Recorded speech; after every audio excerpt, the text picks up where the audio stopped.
തിരുവനന്തപുരത്താമയിഴഞ്ചാൻ തോട്ടിൽ ഒഴുക്കിൽപ്പെട്ട ജോയിക്കായുള്ള തെരച്ചിൽ 13-ാം മണിക്കൂറിലേക്ക് കടക്കുന്നു. റോബോട്ടിക് സാങ്കേതികവിദ്യയുടെ സഹായത്തോടെയാണ് ഇപ്പോൾ എവിടെയെങ്കിലും കുടുങ്ങിക്കിടക്കുന്നുണ്ടോ എന്നതുമായി ബന്ധപ്പെട്ട പരിശോധന നടക്കുന്നത്. വലിയ തോതിൽ മാലിന്യം അടിഞ്ഞുകൂടിയിരിക്കുന്നതാണ് ഈ രക്ഷാദൗത്യത്തിന് വെല്ലുവിളിയായിരിക്കുന്നത്. അലക്സ് റാം മുഹമ്മദ് ഇപ്പോൾ വിവരങ്ങളുമായി ചേരുന്നുണ്ട്. അലക്സ്, ഇപ്പോൾ എന്താണ് അവിടെ നടന്നുകൊണ്ടിരിക്കുന്നത്? ഏത് തരത്തിലാണ് തെരച്ചിൽ, അലക്സ്? നമ്മൾ നേരത്തെ സൂചിപ്പിച്ചതുപോലെ ഈ റോബോട്ടിക്കിന്റെ യന്ത്രക്കൈ ഉപയോഗിച്ചുകൊണ്ടുള്ള ഈ മാലിന്യം കോരുന്ന നടപടി ഇപ്പോൾ തൽക്കാലം നിർത്തിവെച്ചിട്ടുണ്ട്. ഞാൻ നേരത്തെ സൂചിപ്പിച്ചതുപോലെ നിലവിൽ അതിന്റെ കൈകൾക്ക് എത്തിച്ചേരാൻ പറ്റുന്ന പ്രദേശത്തല്ല ഈ മാലിന്യമുള്ളത്, ആ ടണലിലാ മാലിന്യമുള്ളത്. അതുകൊണ്ട് തന്നെ അതിനുള്ളിലേക്ക് ഇറങ്ങുന്ന കാര്യമാണ് ആലോചിക്കുന്നത്. നിലവിൽ ആ ഒരു പ്രദേശം, ആ ടണലിന്റെ ആ ഒരു ഓപ്പണിംഗ് പ്രദേശം അത്യാവശ്യം മാലിന്യം കോരി അവിടെ ക്ലീൻ ആയിട്ടുണ്ട്. അതിനാൽ അവിടെ ഒരു ഏണി ചാരി അതിനുള്ളിലേക്ക് ഇറങ്ങി അതിന്റെ ആ ബ്ലോക്ക് മാറ്റുന്ന കാര്യം ഏതെങ്കിലും വിധത്തിൽ അതിന് സാധിക്കുമോ എന്നുള്ള കാര്യമാണ് നിലവിൽ ആലോചിക്കുന്നത് എന്നുള്ളതാണ് ഏറ്റവും പ്രധാനപ്പെട്ട കാര്യം.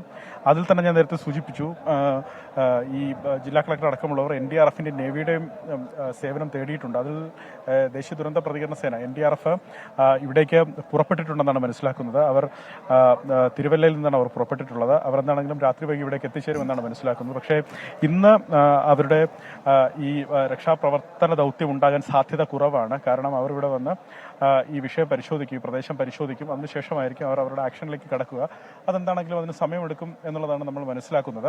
ഇതിൽ പ്രധാനപ്പെട്ട കാര്യം ഈ രക്ഷാപ്രവർത്തകർ, അതായത് മണിക്കൂറുകളായി തുടരുന്ന രക്ഷാപ്രവർത്തനം എപ്പോഴും തുടരുന്നു എന്നുള്ളതാണ്. അവർ ഇപ്പോഴും ഇവിടെ തുടരുന്നു എന്നുള്ളതാണ്. അത് മാത്രമല്ല, ഈ ജനറൽ റോബോട്ടിക്സുമായി ബന്ധപ്പെട്ട് അതിന്റെ സാരഥികൾ ഇറക്കിയിരുന്നു. ഇതിന് സാധ്യത, അതായത് ഈ മാലിന്യം കോരിയതിന് ശേഷവും പ്രതീക്ഷിച്ച രീതിയിൽ അതിന് വലിയൊരു ഒരു മുന്നേറ്റം ഉണ്ടായില്ല എങ്കിൽ ക്യാമറ അടക്കം അതിനുള്ളിലേക്ക് പ്രവേശിപ്പിച്ചുകൊണ്ട് ആ ഒരു സംവിധാനം, ആ ഒരു നിരീക്ഷണം നടത്താം, ആ ഒരു സർവൈലൻസ് നടത്താം എന്നാണ് അവർ പറഞ്ഞിരുന്നത്. അതിൻ്റെ ഒരു സാധ്യത കൂടി പരിശോധിക്കുന്നുണ്ട്. മനുഷ്യ സാധ്യമായത്, അത് സാങ്കേതിക വിദ്യയോടുകൂടി സഹായത്തോടുകൂടി മനുഷ്യ സാധ്യമായത് അത് ഈ രാത്രി വൈകിയും ആ രക്ഷാപ്രവർത്തനത്തിൽ ഉണ്ടാകും. അതങ്ങനെ തന്നെ തുടരുമെന്നാണ് അവർ പറയുന്നത്. എന്നാണെങ്കിലും ഞാൻ നേരത്തെ സൂചിപ്പിച്ചതുപോലെ അകത്തേക്ക് ഇറങ്ങി ഉള്ള ഒരു രക്ഷാപ്രവർത്തനത്തിന് വേണ്ടിയുള്ള കാര്യമാണ് ഈ ഘട്ടത്തിൽ ആലോചിക്കുന്നത്. അകത്തേക്ക് ഒരാൾ ഏണിചാരി അതിനകത്തേക്ക് ഇറങ്ങിയതിനു ശേഷം ഈ മാലിന്യം, അതായത് ആ ബ്ലോക്ക് എവിടെയെങ്കിലും ഉണ്ടെങ്കിൽ അത് നീക്കം ചെയ്യുന്ന കാര്യമാണ് ആലോചിക്കുന്നത്. ഉന്മേഷ്, ഇതിൽ ഇവർക്ക് പ്രതീക്ഷ നൽകുന്ന കാര്യം ഇവിടെ നിന്നൊരു 40 മീറ്റർ, അതായത് ഈ മാൻഹോൾ കാണുന്ന ഈ 3-ാം ട്രാക്കിലെ ഈ മാൻഹോളിന്റെ ഓപ്പണിംഗ് കാണുന്ന ഈ പ്രദേശത്ത് നിന്നൊരു 40 മീറ്റർ ഈ ജോയി ഈ ആമയിഴഞ്ചാൻ തോട്ടിലേക്ക് ഇറങ്ങിയ ആ മേഖലയിൽ അതിനുള്ളിൽ ജോയി ഉണ്ടാകും എന്നുള്ളൊരു പ്രതീക്ഷയാണ് ഈ രക്ഷാപ്രവർത്തകർക്കുള്ളത്, ഫയർഫോഴ്സിനുള്ളത്, സ്കൂബ സംഘത്തിനുള്ളത്. ആ രീതിയിലാണ് അവർ അത് പരിശോധന നടത്തുന്നത്. അതിന്റെ പ്രധാനപ്പെട്ട കാരണം ഈ അപകടം നടന്ന ഒരു മണിക്കൂറിനുള്ളിൽ തന്നെ ഈ മാൻഹോൾ തുറന്ന് അതിന്റെ ഓപ്പണിംഗ് തുറന്ന് ഇവിടെ ഒരു ഗ്രില്ല് അവർ ഇറക്കി വെച്ചിരുന്നു. അതിന്റെ പ്രധാനപ്പെട്ട കാര്യം കൂടുതൽ ഒഴുക്കിലേക്ക് ജോയി പെട്ടുപോകാതിരിക്കാനാണ് അവർ അങ്ങനെ ചെയ്തത് എന്നുള്ളതാണ് അവർ തന്നെ വിശദീകരിക്കുന്നത്. ആദ്യഘട്ടത്തിൽ ഈ ജെൻ റോബോട്ടിക്സിന്റെ ഈ റോബോട്ടിക് സംവിധാനം ഇവിടെ എത്തിച്ച് അതിന്റെ യന്ത്രക്കൈ താഴേക്ക് ഇറക്കുന്നതിന് ഈ ഗ്രില്ലടക്കം തടസ്സമായിരുന്നു. തുടർന്ന് ഇവർ വീണ്ടും ശ്രമകരമായി അത് അറേഞ്ച് ചെയ്തതിനു ശേഷമാണ് ഈ യന്ത്രക്കൈ ഉപയോഗിച്ച് ഈ മാലിന്യം കോരുന്ന നടപടിയിലേക്ക് കടന്നത്. ഞാൻ നേരത്തെ പറഞ്ഞു, ഈ മാലിന്യം കോരുമ്പോൾ തന്നെ അതിന് നേരെ താഴേക്ക് ഇറങ്ങി മാത്രം മാലിന്യം കോരുന്ന തരത്തിലാണ് ആ സംവിധാനം രൂപകൽപ്പന ചെയ്തിട്ടുള്ളത്. അതിന് വശങ്ങളിലേക്ക് പോകാൻ സാധിക്കില്ല. അതുകൊണ്ട് തന്നെ ആ വശങ്ങളിലേക്കാണ് അതിന്റെ ടണൽ നീണ്ടിരിക്കുന്നത്. സ്വാഭാവികമായി അതിന് തടസ്സമുണ്ടാകും. ശ്രമകരമായി ഡിവൈഎഫ്ഐയുടെ പ്രവർത്തകർ നേരത്തെ അവർ ഈ തൂമ്പയടക്കം, നീളമുള്ള തൂമ്പയടക്കം ഇതിനകത്തേക്ക് ഇട്ടുകൊണ്ട് ആ മാലിന്യം നീക്കം ചെയ്യുന്നുള്ളൊരു ശ്രമം അവരുടെ ഭാഗത്തു നിന്നുണ്ടായി. അതും കാര്യമായ തോതിൽ വിജയം കണ്ടില്ല എന്നാണ് മനസ്സിലാക്കുന്നത്. അതുമാത്രമല്ല, തൊട്ടപ്പുറത്ത് നിന്ന് ഏതാണ്ട് ഈ 5-ാം ട്രാക്കിന് അപ്പുറത്ത്, 5-ാമത്തെ പ്ലാറ്റ്ഫോമിന് അപ്പുറമുള്ള ഈ മാൻഹോളിന്റെ ഈ ഓപ്പണിംഗിന്റെ അവിടെ നിന്ന് ഒരു സമാന്തരമായൊരു രക്ഷാപ്രവർത്തനം സ്കൂബ സംഘം ആദ്യഘട്ടത്തിൽ നടത്തിയിരുന്നു. ഒരു 15 മീറ്ററോളം അവർക്ക് അതിനുള്ളിലേക്ക് ഇറങ്ങാൻ സാധിച്ചു. പക്ഷേ അത് കഴിഞ്ഞ് അവർക്ക് അതിനകത്തേക്ക് കയറാൻ സാധിക്കില്ല എന്നുള്ളതാണ് പ്രധാനപ്പെട്ട കാര്യം. ഉന്മേഷം, ഇതിൽ ശ്രദ്ധിക്കേണ്ട ഒരു കാര്യം, നമുക്കറിയാം ആമയിഴഞ്ചാൻ തോടാണ് ഈ നഗരത്തിലെ മാലിന്യം മുഴുവൻ വലിച്ചുകൊണ്ട് പാർവതി പുത്തനാർ വഴി അത് കടലിലേക്ക് ചേരുന്നത് ആമയിഴഞ്ചാൻ തോട് വഴിയാണ്. ഈ ആമയിഴഞ്ചാൻ തോട്ടിൽ, അതായത് മഴക്കാലമായി കഴിഞ്ഞു കഴിഞ്ഞാൽ ആമയിഴഞ്ചാൻ തോട് ബ്ലോക്കാണെങ്കിൽ, അതിൽ മാലിന്യമാണെങ്കിൽ, അത് നിറഞ്ഞു കവിഞ്ഞ സ്ഥിതിയിലാണെങ്കിൽ വലിയ തോതിൽ നഗരം വെള്ളത്തിൽ മുങ്ങുന്ന ഒരു സാഹചര്യം നേരത്തെ ഉണ്ട്. അതുകൊണ്ട് തന്നെ ഈ മഴക്കാലപൂർവ്വ ശുചീകരണ പ്രവർത്തനങ്ങൾ നടത്തണം എന്ന് നേരത്തെ തന്നെ പറഞ്ഞിരുന്നതാണ്. അതുമാത്രമല്ല, ഈ റെയിൽവേയുടെ ഭൂമിയാണ്, റെയിൽവേയുടെ ഭാഗമായി റെയിൽവേ ചെയ്യേണ്ട ഇടത്താണ് ഈ പ്രദേശമുള്ളതെന്ന് നഗരസഭ പറയുന്നു. നഗരസഭ അതുമായി ബന്ധപ്പെട്ട് ഔദ്യോഗികമായി നൽകിയ നോട്ടീസ് അടക്കം നഗരസഭ പുറത്തുവിടുന്നുണ്ട്. ജൂൺ മാസമാണ് നഗരസഭ ഇതുമായി ബന്ധപ്പെട്ട് റെയിൽവേക്ക് കത്ത് നൽകുന്നത്. എന്നിട്ട് ആ കത്ത് കിട്ടി ഇത്രയുമായിട്ട് നഗരസഭ അതിന് അനുകൂലമായ ഒരു നടപടി സ്വീകരിച്ചില്ല എന്നാണ് അവരുടെ പ്രധാനപ്പെട്ട ആരോപണങ്ങളിലൊന്ന്. തുടർന്ന് 3 ദിവസം മുമ്പ് മാത്രമാണ് നഗരസഭ ഇതുമായി ബന്ധപ്പെട്ട് കരാർ നൽകുകയും കരാർ ജീവനക്കാരന്റെ തൊഴിലാളിയായി ഇവിടെ ജോയിയും മറ്റുള്ളവരും ഇവിടേക്ക് എത്തുന്നതും. കഴിഞ്ഞ 3 ദിവസം മാത്രമേ ആയിട്ടുള്ളൂ ജോയി ഈ തൊഴിലേക്ക് എത്തിയിട്ടെന്നാണ് ജോയിയുടെ വീട്ടുകാരും ബന്ധുക്കളും അയൽവക്കക്കാരും ഒക്കെ പറയുന്നത്. മാരായമുട്ടം, നെയ്യാറ്റിൻകര മാരായമുട്ടം വടകര സ്വദേശിയാണ് ഇതിനുള്ളിൽ അകപ്പെട്ട ജോയിക്ക് അമ്മയുണ്ട്. ജോയി അമ്മയോടൊപ്പമാണ് താമസിക്കുന്നത്. ഒരു സാധാരണ വീടാണ്, ഷീറ്റിട്ട ഒരു 2 മുറി മാത്രമുള്ളൊരു വീടാണ്. ആ വീട്ടിൽ അടുക്കള പോലും ഇല്ല എന്നാണ് നമുക്ക് മനസ്സിലാക്കാൻ സാധിച്ചത്. നമ്മളുടെ സംഘം നേരത്തെ അവിടെ പോയിരുന്നു. ജോയിയുടെ അമ്മയടക്കം ഇപ്പോഴും പ്രതീക്ഷിച്ചിരിക്കുന്നു മകൻ തിരിച്ചു വരുമെന്ന്. ജോയി രാവിലെ 4:30 മണിക്ക് വീട്ടിൽ നിന്ന് ഇറങ്ങിയതാണ് ജോയിയുടെ സഹോദരൻ പറയുന്നു. വൈകുന്നേരം 4:30-5 മണിക്കകത്ത് താൻ തിരികെ വരും എന്ന് ജോയി ഉറപ്പ് കൊടുത്തിട്ടാണ് വന്നതെന്ന് പറയുന്നുണ്ട്. ജോയി മാത്രമായിരുന്നു ആ വീടിന്റെ ഏക ആശ്രയം. ആ ജോയിയാണ് കാത്തിരിക്കുന്നത്. നേരത്തെ ജോയിക്ക് ഈ ആക്രു പെറുക്കിയുള്ള ജീവിതമായിരുന്നു ഈ മനുഷ്യനുണ്ടായിരുന്നത്. 42 വയസ്സുണ്ട്, അദ്ദേഹം അവിവാഹിതനാണ്. ആക്രു പെറുക്കി അദ്ദേഹം ജീവിച്ചിരുന്ന ആളാണ്. കുറച്ചുകൂടി സാമ്പത്തികമായി നേട്ടമുണ്ടാകും, മെച്ചമുണ്ടാകും എന്നു കരുതിയാണ് ഈ ആമയിഴഞ്ചാൻ തോട്ടിലെ ഈ മാലിന്യം വാരാൻ അദ്ദേഹം എത്തിയതെന്നുള്ളതാണ്. 10:30 മണിയോടുകൂടിയാണ് ഈ അപകടം ഉണ്ടാകുന്നത്. ആ മണിക്കൂർ 11 പിന്നിടുന്നു രക്ഷാപ്രവർത്തനം ആരംഭിച്ചിട്ട് അദ്ദേഹത്തെ കാണാതായിട്ട് തന്നെ ഏതാണ്ട് 13-14 മണിക്കൂർ അദ്ദേഹം അവിടെ എത്തി. അദ്ദേഹത്തെ കാണാതായിട്ടാകുന്നു. രക്ഷാപ്രവർത്തനം ആരംഭിച്ചിട്ട് 11 മണിക്കൂറിനടുത്താകുന്നു. ഇപ്പോഴും ചില പ്രതിസന്ധികൾ നിൽക്കുന്നുണ്ട്. ആ ആമയിഴഞ്ചാൻ തോടിന്റെ ആ പ്രദേശത്ത് ലൈറ്റൊക്കെ സജ്ജീകരിച്ചിട്ടുണ്ട്. മറ്റ് സംവിധാനങ്ങളൊക്കെ അവർ അവിടെ റെഡിയാണ്. സമാന്തരമായ ആ മേഖലയിൽ നിന്ന് മാലിന്യം നീക്കം ചെയ്യുന്ന നടപടികൾ അവിടെ പുരോഗമിക്കുന്നുണ്ട്. പക്ഷേ ഏറ്റവും പ്രതിസന്ധി സൃഷ്ടിക്കുന്ന ഒരു കാര്യം ഇതിനുള്ളിലേക്ക് മനുഷ്യനിറങ്ങി ഇതിനുള്ളിലേക്ക് ഒരു പരിശോധന നടത്താൻ സാധിക്കുന്നില്ല എന്നുള്ളതാണ്. അത് പരിഹരിക്കുന്നതിന് വേണ്ടിയാണ് യന്ത്രത്തിന്റെ സഹായം തേടിയത്. പക്ഷേ അതിനും പരിമിതിയുണ്ട് എന്നുള്ളതാണ് ഈ ഘട്ടത്തിൽ ഇവിടെ നിന്ന് പങ്കുവയ്ക്കാനുള്ളത്. അതുകൊണ്ട് തന്നെ ക്യാമറയുടെ അടക്കം സഹായം അവർ തേടുന്നുണ്ടാകും. അവർ നേരത്തെ തന്നെ പറഞ്ഞിരുന്നതാണ് ക്യാമറ അടക്കം ഈ ടണലിനുള്ളിലേക്ക് കടത്തിവിട്ടുകൊണ്ട് എവിടെയാണ് ബ്ലോക്ക്, എവിടെയാണ് ആ തടസ്സം എവിടെയാണ് എന്നുള്ളത് കണ്ടെത്തിയിട്ടായിരിക്കും അവർ മുന്നോട്ട് പോകുക. ഏതാണ്ട് 250 മീറ്റർ ഓളം ഈ ആമയിഴഞ്ചാൻ തോടിന്റെ ഭാഗം ടണൽ, അതായത് ഈ റെയിൽവേ ട്രാക്കിനടിയിലൂടെയാണ് ആ ടണൽ പോകുന്നത് എന്നുള്ളതാണ് പ്രധാനപ്പെട്ട കാര്യം. 5 പ്ലാറ്റ്ഫോമുകളുണ്ട് ട്രിവാൻഡ്രം സെൻട്രലിന്. ഈ 5 പ്ലാറ്റ്ഫോമിന് അപ്പുറം ചെന്നതിന് ശേഷമാണ് ആമയിഴഞ്ചാൻ തോട് വീണ്ടും അത് തോടായി തന്നെ മുന്നോട്ട് പോകുന്നത് എന്നുള്ളതാണ്. ഈ 80 മീറ്റർ, അതായത് ഈ ആമയിഴഞ്ചാൻ തോടിന്റെ തുടക്ക ഭാഗത്തു നിന്ന് ഏതാണ്ട് 80 മീറ്ററോളം വരും ഈ ഭാഗത്തേക്ക് എത്താൻ എന്നുള്ളതാണ്. ഈ 3-ാം ട്രാക്കിലെ ഈ ഓപ്പണിംഗ് ഉള്ള ഭാഗത്തേക്ക് വരുന്നത് ഒരു 80 മീറ്റർ നീളമുണ്ടാകും. അതിൽ 40 മീറ്റർ വരെ രണ്ട് സംഘമായി 2 പ്രാവശ്യമോ 3 പ്രാവശ്യമോ ആയി സ്കൂബ സംഘം ഇറങ്ങി പരിശോധന നടത്തി. കൂടുതൽ ഉള്ളിലേക്ക് അവർക്ക് എത്താൻ പറ്റുന്നതിന് പരിമിതികളുണ്ട്, പ്രയാസമുണ്ട്. അത് ജീവൻ തന്നെ ആപത്തിലേക്ക് ക്ഷണിച്ചു വരുത്തുന്ന ഒരു നടപടിയായിരിക്കും എന്നുള്ളതാണ് അവർ തന്നെ വ്യക്തമാക്കുന്നത്. അതേസമയം ഇവിടെ നിന്ന് ഒരു 40 മീറ്റർ മാത്രം ഉള്ളിലേക്ക് ഒരു പക്ഷേ ജോയി കുടുങ്ങിയിട്ടുണ്ടാകാം. ഉന്മേഷ് ചിലർ സംസാരിച്ചപ്പോൾ മനസ്സിലായത്, വൈകാരികമായി ചിലർ സംസാരിച്ചത്, ഇപ്പോഴും ആ മനുഷ്യന് ജീവൻ ഉണ്ടാകാൻ സാധ്യതയുണ്ട്. ആ മനുഷ്യൻ ജീവനോടെ ഇരിക്കുമ്പോൾ നമുക്ക് എങ്ങനെ ഇവിടെ നിന്ന് പോകാനാകും? അതായത് ഈ രക്ഷാപ്രവർത്തനത്തിന്റെ 1-ാം മണിക്കൂറിൽ ഈ രക്ഷാപ്രവർത്തനത്തിനൊപ്പം അണിചേർന്ന ചിലർ പറയുന്നതാണ്. അവരിപ്പോഴും തുടരുന്നു. ഈ 11-ാം മണിക്കൂറിലും 12-ാം മണിക്കൂറിലും അവർ അങ്ങനെ തന്നെ നിൽക്കുന്നു എന്നുള്ളതാണ്. നഗരസഭയിലെ ശുചീകരണ വിഭാഗം ജീവനക്കാരുണ്ട്, 65 പേരോളം അവരുണ്ട്. നഗരസഭയുടെ മേയറുണ്ട്, ഡെപ്യൂട്ടി മേയറുണ്ട്, ജനപ്രതിനിധികളുണ്ട്, ജില്ലാ കളക്ടറുണ്ട്, ഡിവൈഎഫ്ഐക്കാരുണ്ട്, അവരുടെ മറ്റു സന്നദ്ധ സംഘടനയുടെ ആളുകളുണ്ട്, അതുപോലെ ഫയർഫോഴ്സിന്റെ സേനാംഗങ്ങളുണ്ട്, പോലീസുണ്ട്, അതുപോലെ റെയിൽവേ പോലീസുണ്ട്, ജനപ്രതിനിധികളുണ്ട്. അത്തരത്തിൽ എല്ലാവരും ഏകോപിപ്പിച്ചുകൊണ്ടുള്ള ഒരു രക്ഷാപ്രവർത്തനം പുരോഗമിക്കുന്നു. തലസ്ഥാന ജില്ലയെ സംബന്ധിച്ച്, തിരുവനന്തപുരത്തെ സംബന്ധിച്ച് ഈ അടുത്ത കാലത്തൊന്നും ഇത്ര ദീർഘമായൊരു രക്ഷാപ്രവർത്തനം കണ്ടിട്ടില്ല. സമാനതകളില്ലാത്ത രക്ഷാപ്രവർത്തനം എന്ന് പറയാം. പക്ഷേ അത് പലവിധമായ പ്രതിസന്ധികൾ നേരിടുന്നു ഈ ഘട്ടത്തിൽ എന്നുള്ളതാണ്. സാധ്യമായതെല്ലാം ഈ രാത്രിയിൽ ഈ 12 മണിയോടടുക്കുമ്പോൾ, 12 മണി കഴിയുമ്പോൾ മനുഷ്യ സാധ്യമായതെല്ലാം സാങ്കേതിക വിദ്യയുടെ കൂടി സഹായത്തോടു കൂടി ചെയ്യാനുള്ള നടപടികൾ ഉദ്യോഗസ്ഥരുടെ ഭാഗത്ത് നിന്ന്, അധികൃതരുടെ ഭാഗത്ത് നിന്ന് ഒക്കെ നടക്കുന്നുണ്ട്. മറ്റെന്തെങ്കിലും ആശയങ്ങളുണ്ടോ എന്നവർ മനസ്സിലാക്കുന്നുണ്ട്, അവർ ചോദിക്കുന്നുണ്ട്. ഇപ്പോൾ നേരത്തെ ഏതാണ്ട് ഒരു 2 മണിക്കൂറോളം ഇവിടെ കൊണ്ടുവന്ന് ഈ മാലിന്യം അതിനകത്ത് നിന്ന് ആ യന്ത്രക്കൈ ഉപയോഗിച്ച് അതിനകത്ത് നിന്ന് കോരാൻ ഉപയോഗിച്ച ആ റോബോട്ടിനെ, ആ യന്ത്രത്തെ, ആ മെഷീനെ മാറ്റിവെച്ചിരിക്കുന്നതാണ് കാണുന്നത്. കാരണം പരമാവധി മാലിന്യം അതിനെത്താൻ പറ്റുന്ന ദൂരത്ത് നിന്ന് അത് എടുത്തു കഴിഞ്ഞു. മറ്റെവിടെ ആ ബ്ലോക്ക് എങ്ങനെ നീക്കം ചെയ്യാം, ആ തടസ്സം എങ്ങനെ നീക്കം ചെയ്യാം എന്നുള്ളതാണ് ഇപ്പോൾ എല്ലാവരും ഉദ്യോഗസ്ഥരടക്കം ആലോചിക്കുന്നത്. ഒരുപക്ഷെ കേന്ദ്രസേനയ്ക്കോ അല്ലെങ്കിൽ ദേശീയ ദുരന്ത പ്രതികരണ സേനയോ ഒക്കെ എത്തിയാൽ അവർക്ക് അത് മാറ്റുന്നതിനുള്ള സംവിധാനവും ഒക്കെ ഉണ്ടാകും എന്ന് പ്രതീക്ഷിക്കാം. പക്ഷെ അവരുടെ എത്തുമ്പോൾ തന്നെ അത്യാവശ്യം വൈകുമെന്നാണ് മനസ്സിലാക്കുന്നത്. അവരുടെ എത്തി ഇന്ന് രാത്രി അവർക്ക് ഈ മാൻഹോളിനുള്ളിലേക്ക് പ്രവേശിക്കുക അസാധ്യമായ കാര്യമാണ്. കാരണം അത്രയും ദുഷ്കരമാണ് അതിനുള്ളിലേക്ക് പ്രവേശിക്കുക. കഷ്ടിച്ചൊരാൾക്ക് ഒരാൾ കുനിഞ്ഞു പോയാൽ എത്രത്തോളം വരും അത്ര കണ്ട് മാത്രമാണ് ആ ടണലിന്റെ പൊക്കം.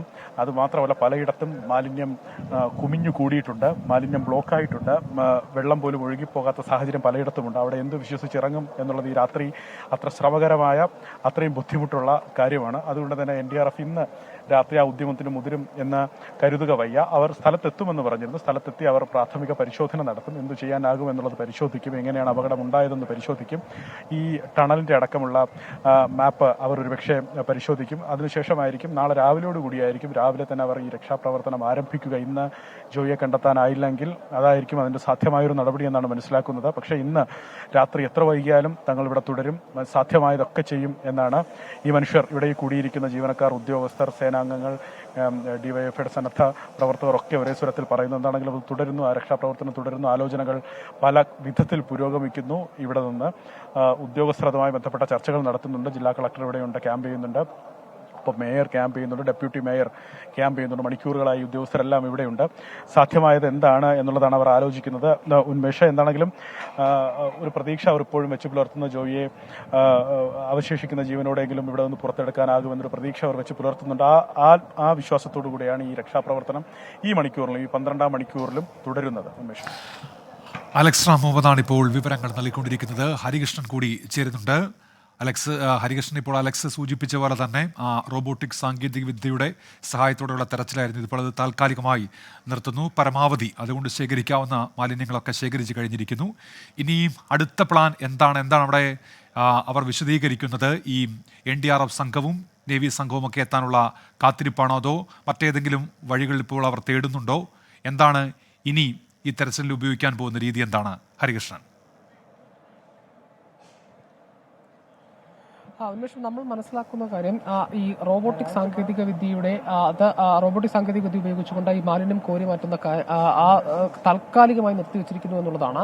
അത് നമ്മൾ നേരത്തെ സൂചിപ്പിച്ചതുപോലെ തന്നെ ഈ നൈറ്റ് വിഷൻ ക്യാമറ ഉപയോഗിച്ചുകൊണ്ട് ഈ മാൻഹോളിനകത്തേക്ക് ഇറക്കി അത്തരം കാര്യങ്ങളൊക്കെ, അവിടുത്തെ ഇമേജുകളൊക്കെ നോക്കിക്കൊണ്ട് പുറത്തുനിന്ന് മോണിറ്ററൈസ് ചെയ്ത് അതിനകത്തേക്ക് എന്തൊക്കെയാണുള്ളത്, തടസ്സം എന്താണ്, എവിടെയൊക്കെ അത് മാറ്റാൻ പറ്റും എന്നുള്ള അടക്കമുള്ള കാര്യങ്ങൾ നോക്കുമെന്നായിരുന്നു നമ്മളോട് പറഞ്ഞിരുന്നത്. അത് പൂർണ്ണമായും ഉപേക്ഷിച്ചിട്ടില്ല എന്ന് തന്നെയാണ് നമ്മൾ എപ്പോഴും മനസ്സിലാക്കുന്നത്. അതിനോടൊപ്പം തന്നെ ഈ NDRF നേവിയുടെ ദൗത്യ സംഘം കൂടി ഇങ്ങോട്ടേക്ക് എത്തുമ്പോഴേക്കും രക്ഷാദൗത്യം നീളും എന്നുള്ളതാണ്. രാത്രി ഏറെ വൈകിയും ഈ രക്ഷാദൗത്യത്തിന് ഉള്ള സാധ്യത ഉണ്ട് എന്നുള്ളതാണ്. പക്ഷേ NDRFും നേവിയും ഈ കളത്തിലിറങ്ങുമോ എന്നുള്ള കാര്യത്തിൽ സംശയമുണ്ട് എന്നുള്ളതാണ് പ്രധാനപ്പെട്ട ഒരു കാര്യം എന്ന് പറയുന്നത്. ഏതായാലും ഈ നേരത്തെ സൂചിപ്പിച്ചതുപോലെ തന്നെ ഈ മേയറും ജില്ലാ കളക്ടറും മറ്റ് അധികാരികൾ എല്ലാവരും തന്നെ ഇവിടെ ക്യാമ്പ് ചെയ്യുന്നുണ്ട് എന്നുള്ളതാണ്. ഈ രക്ഷാപ്രവർത്തനം അത് പുരോഗമിച്ചുകൊണ്ടിരിക്കുകയാണ്. രക്ഷാദൗത്യം നിർത്തുന്നില്ല എന്നുള്ളത് മാത്രമാണ് ഇപ്പോൾ നമുക്ക് മനസ്സിലാക്കാൻ സാധിക്കുന്നത്. ഇന്ന് രാവിലെയാണ് ഇത്തരത്തിലൊരു അപകടം, ദാരുണ അപകടം എന്ന് തന്നെ വേണമെങ്കിൽ പറയാം, അത്തരത്തിലൊരു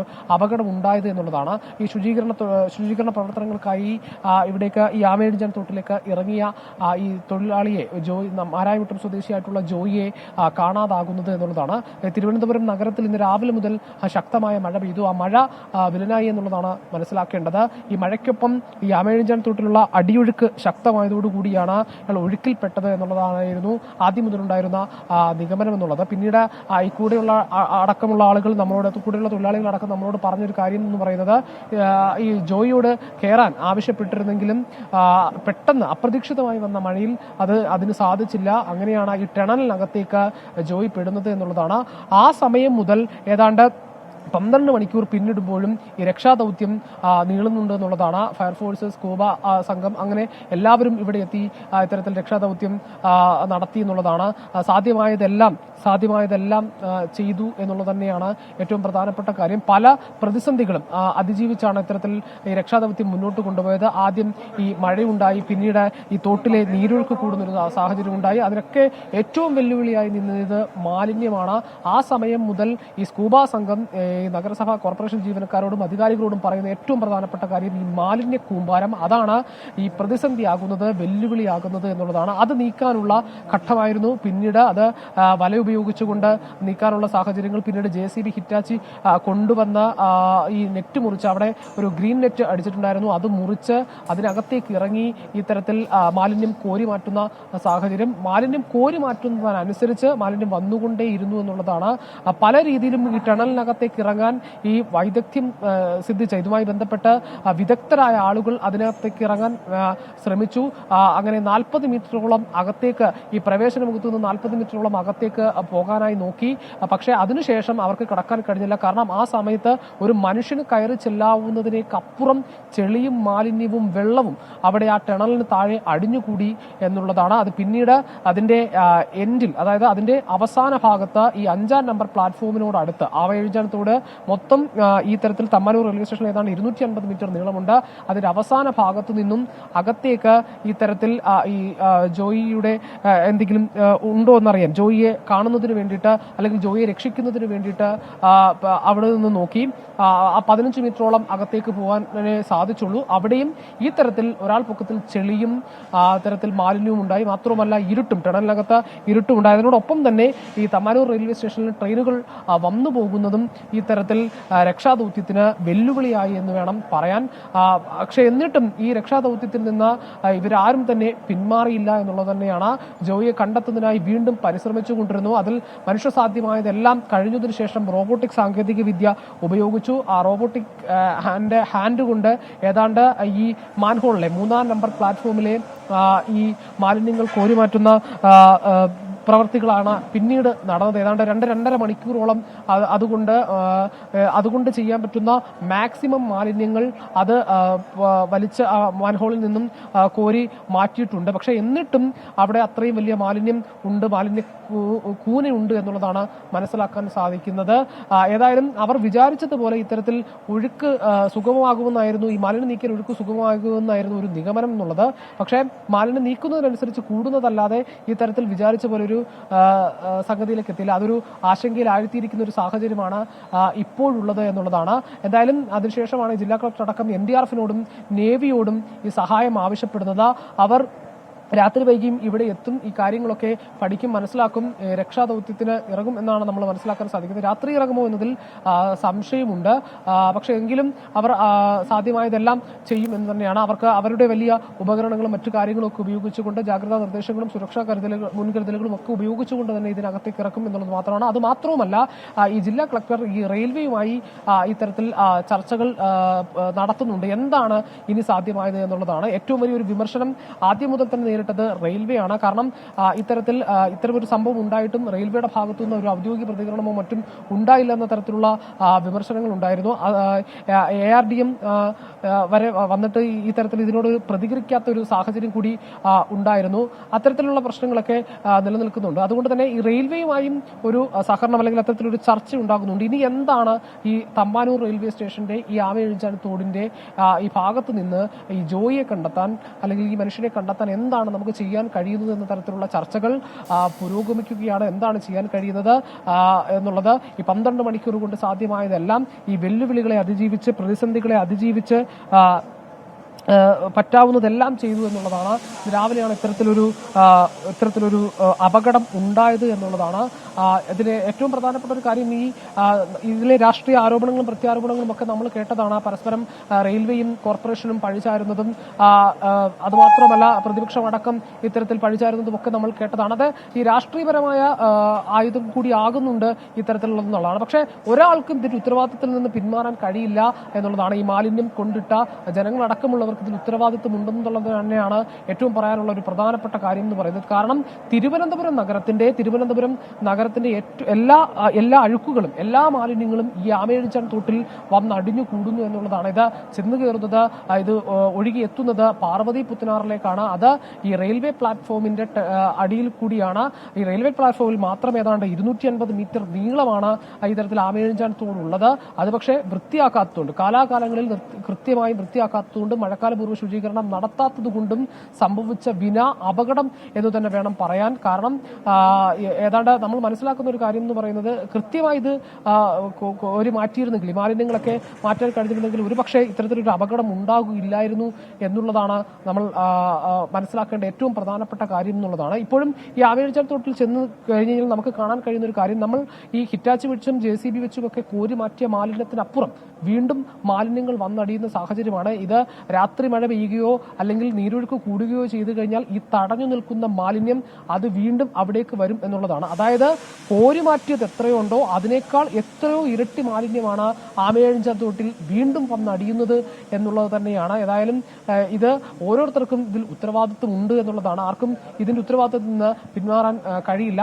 ഏതായാലും ഇതൊരു റെയിൽവേയുടെ പ്രോപ്പർട്ടിയാണ്. റെയിൽവേയാണ് ഇത്തരത്തിൽ ഇത് വൃത്തിയാക്കുന്നതിന് വേണ്ടിയിട്ട് ഈ ശുചീകരണ തൊഴിലാളികളെ ഏൽപ്പിക്കുന്നത്. പക്ഷേ രാവിലെ തന്നെ ശക്തമായ മഴയുള്ള ഒരു സാഹചര്യത്തിൽ ആ ജോലികൾ വേണ്ടാതെ വെക്കുന്നതായിരുന്നു ഉചിതം എന്നുള്ളതാണ് എല്ലാവരും പറഞ്ഞിരുന്ന ഒരു കാര്യം എന്ന് പറയുന്നത്. പക്ഷേ റെയിൽവേ അതിന് നൽകുന്നൊരു വിശദീകരണം, ഇന്ന് ഷെഡ്യൂൾ ചെയ്തിരുന്ന ഒരു പ്രവൃത്തി ആയിരുന്നില്ല. പക്ഷേ എന്നിട്ടും തൊഴിലാളികൾ ഇതിനകത്തേക്ക് ഇറങ്ങി ഇത് വൃത്തിയാക്കാനുള്ള നടപടികൾ സ്വീകരിച്ചത് എന്തുകൊണ്ടാണെന്ന് അറിയില്ല എന്ന് പറയുന്നു. അത് കരാർ ജീവനക്കാരൻ നിർബന്ധിച്ചതുകൊണ്ടാണോ മറ്റു കാര്യങ്ങൾ കൊണ്ടാണോ എന്ന് അറിയില്ല എന്നുള്ളത് മാത്രമാണ് അവർ പറയുന്ന ഒരു പ്രധാനപ്പെട്ട കാര്യം എന്ന് പറയുന്നത്.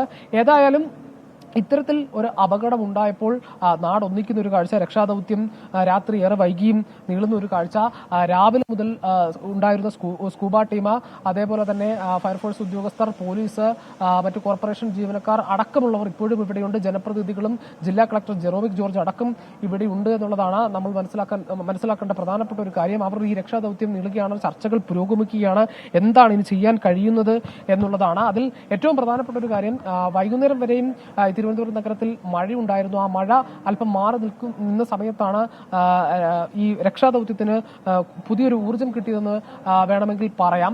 പക്ഷേ അതിനുശേഷവും വലിയ വെല്ലുവിളികളെ അതിജീവിക്കേണ്ടി വന്നു എന്നുള്ളതാണ്. അതിൽ ഈ മാലിന്യം ലോകത്തെവിടെയായാലും ഏത് സമയത്തും 24 വാർത്തകളും ഓഗ്മെന്റഡ് റിയാലിറ്റി പാക്കേജുകളും എക്സ്പ്ലെയിനറുകളും വിശദമായി കാണാൻ ഞങ്ങളുടെ യൂട്യൂബ് ചാനൽ നിങ്ങൾക്ക് സബ്സ്ക്രൈബ് ചെയ്യാം.